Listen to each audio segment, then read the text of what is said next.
তো আজকে বানাবো বেগুন পোড়া, সেই জন্য একটা বড় সাইজের একটা বেগুন নিয়ে নিয়েছি।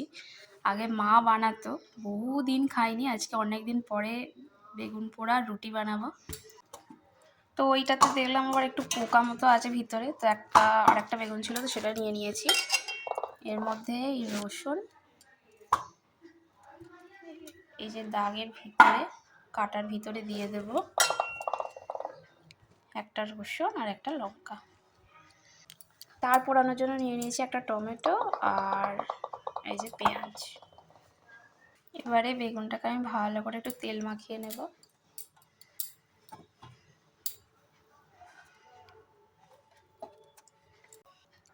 গ্যাসের ওপরে একটা বেড়ি দিয়ে দিয়েছি, বেড়ে দিয়ে এর মধ্যে এটা বসিয়ে রাখবো, আস্তে আস্তে এটা হবে। এই টমেটোটাও আমি ওর মধ্যে দিয়ে দেবো, একটু হালকা করে তেল এতেও মাখিয়ে নেব।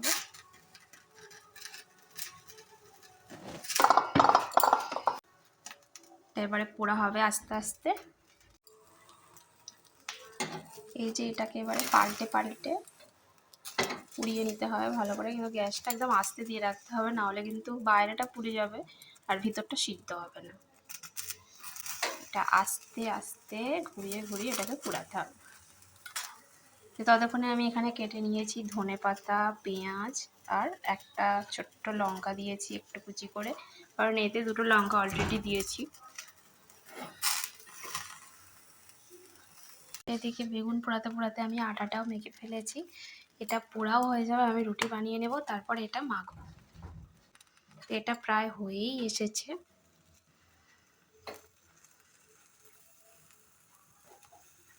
তা আমার যেহেতু একটু বেশি চেরা হয়ে গিয়েছিল, তাই এটা একদমই খুলে গেছে। এটা অল্প করে চিড়লেও হতো, ওই জন্য এই দিকটা পুরো ফাঁক হয়ে গেছে। বেগুনটা কিন্তু একদম ভালোভাবেই সিদ্ধ হয়ে গেছে। এই যে একটুখানি খসে পুরো চলে এসেছে, তো এটা আমি এখন তুলে রাখবো।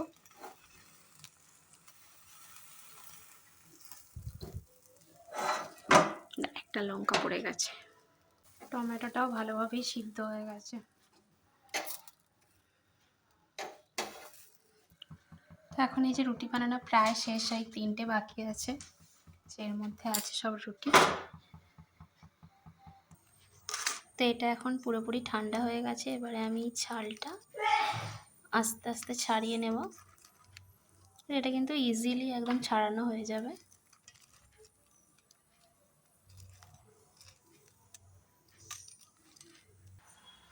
তো আমি টমেটোর খোসাটাকেও ছাড়িয়ে নিয়েছি, আর পেঁয়াজটাকেও, যেটা আর কি পোড়া পোড়া ছিল, সেটাকেও ছাড়িয়ে নিয়েছি। এবারে আমি সব শুদ্ধ ভালো করে মাখবো। এই যে টমেটোটা কিন্তু একদম ভালোভাবে সিদ্ধ হয়ে গেছে।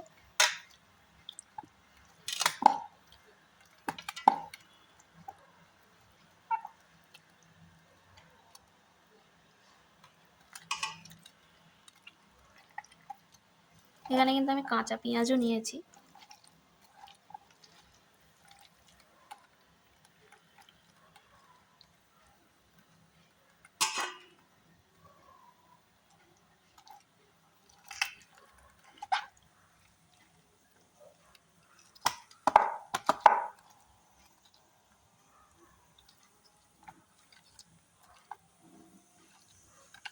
রসুনটা কোথায় গেল?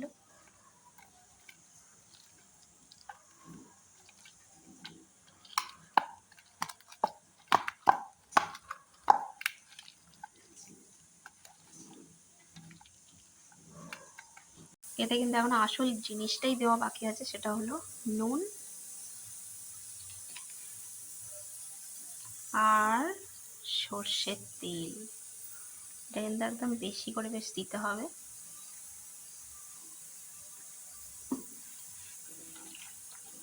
তবেই বেগুন পোড়ার আসল স্বাদ উঠবে। ব্যাস, বেগুন পোড়া রেডি।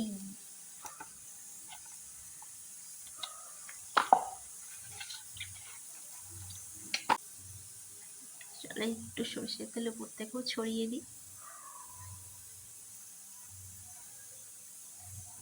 দারুণ।